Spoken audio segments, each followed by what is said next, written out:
Okay, this is my last project. Same fire drill, body rot, bent in 2 wrecks in the rear, front had been in a wreck.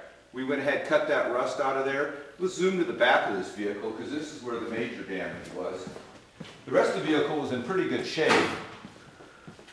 This whole back was crushed in. So this hood here is basically made up of 3 different hood pieces that were welded together. This fender tip was completely replaced. Excuse me. This whole deck and battery stand was all replaced. Apron was replaced, and welded it all together. It looked crazy, man, you know, when you're welding it up, but look at how good it came out. Look at that. Just like brand new. Okay. This area over here, we had already come in and done the Bondo on earlier. So what you do is after your Bondo gets tacky, okay, you take what they call a cheese grater here. And they come in all different shapes and sizes. You can get big ones and small ones. And you'll take that cheese grater and you'll come over the surface of the Bondo and you'll just take off the high spots, okay? Because otherwise it'll just clog your sandpaper up, you know, and sandpaper is not cheap. This thing here is reusable. Great. The right tool for the right job. This thing here is for your small surfaces where you have to go ahead and kind of get into some tight areas, okay? This guy here is for hogging down and stuff big time. So you got a big, and the bigger the surface area here, the flatter your panel will be when you're done. Because this will ride over, hitting the high spots and leaving the low spots. Versus this one, it's able to rock around a lot more. So this sucker, you hold it with 2 hands, come in, make your passes right across your surface. As you can see, I'm not hardly taking anything off with this tool, but that's what it's meant for. It's meant to come in and pull your surface down, score it, and make it flat. So as I start to build out, I'll get more and more stuff out as the valleys are filled. I'm going to open this door just to gain better access in here. And you can see I kind of come through here and take off the high spots with your cheese grater.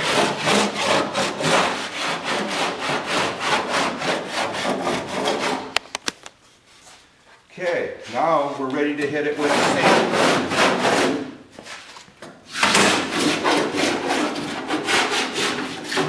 I think I'm going to need more Bondo on this job.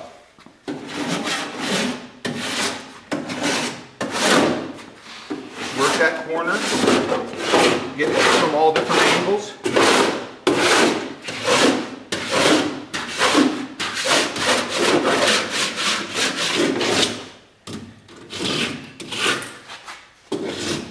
More of this you can take off with the cheese grater. You'll only use this on your first 2 or 3 coats because pretty soon this will put too big of scratches in. But that's you start it out. Okay, that's a wrap on that. While we're waiting for the fender Bondo to dry up, take a look at this cowling here. This is what they call the transmission hump cover. It goes in the middle of the vehicle.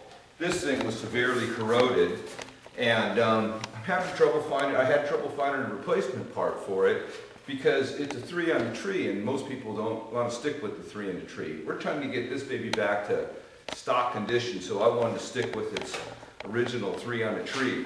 So what we've done here is we took the good part of the transmission hump, the middle part, and we pieced in, you talk about a Frankenstein monster, and we pieced in sheet metal, okay, carefully forming it to the inside of the vehicle, keeping the shape here of the original transmission hump.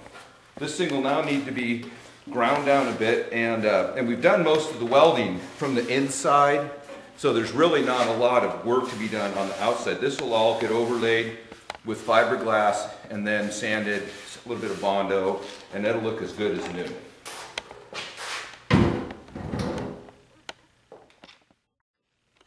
Okay, so these are the basic tools of an auto body guy.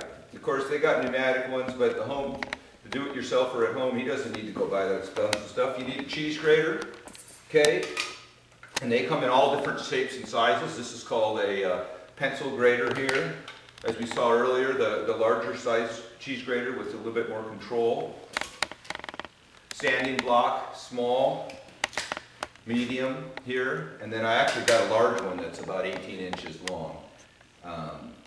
For the real big jobs like that panel over there, could probably use a long one. And a hanger. A good old-fashioned metal hanger if you can find one anymore. And what you're going to use this hanger for is cleaning your tools out. And basically you just take it, get in the middle of the hanger, pull her like that, okay, and take these little kinks out of it. And now you got yourself a sanding whip here. Got a little handle on it. Get her just so, okay? And what you can do is you're going to take that thing here, and you can see here this Bondo has accumulated on the bottom of my cheese grater. These are actually replaceable, and this one's probably getting toward its end useful life. And you just kind of whack that stuff off there. See how it falls right off? So that's used for cleaning your tools. And you always want to keep your cheese grater nice and clean. So I'm going to move this stuff out of the way a little bit here. Okay, so now this stuff is tacky, okay? It's dried up, tacky, and you take a cheese grater and you'll pass that right over the top of this like we did on the other side and clean it up a bit. This is still really not quite dry enough to sand. Okay, we're going to take a little break. Okay, so now we're spreading another coat over the top of this.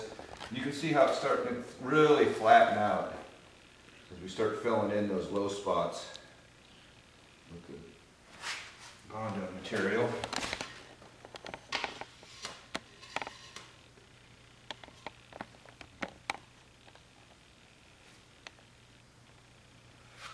There you go.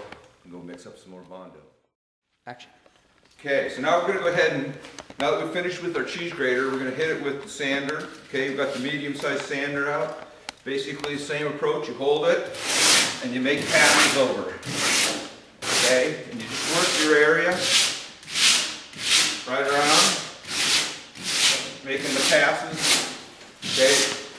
And you want to make passes at a lot of different angles, okay? So you hit it from all areas. So some down action.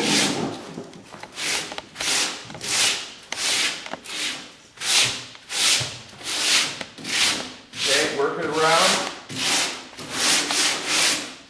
Nice smooth movement.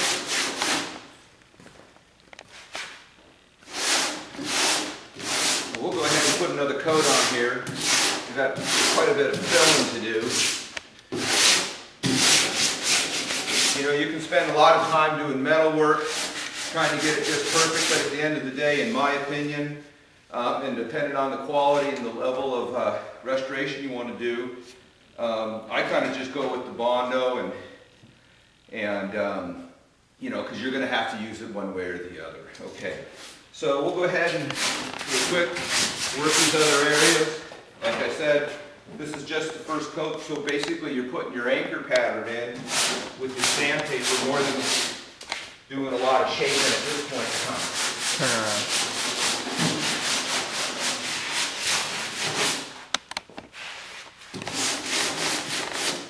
So then you'll take your whip here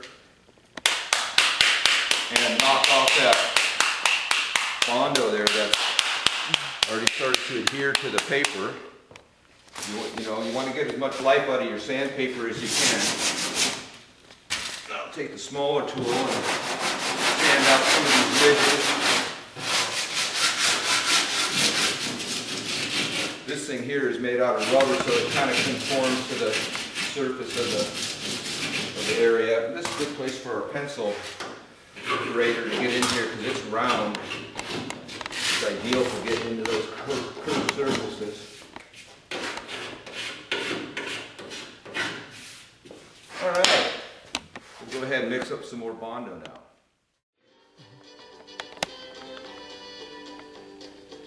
Okay, I've mixed up another batch of Bondo here. Got it at a nice consistency. You kind of work your Bondo with your tool here. Okay, getting a little bit of last bits of stuff mixed in. And we'll go ahead and apply a larger, or the second coat to this area here. Well, the end of another episode. Remember, classic car restoration at live.com, okay? You see it right there. Give us a buzz if you got a question or need some advice on something. Check you later.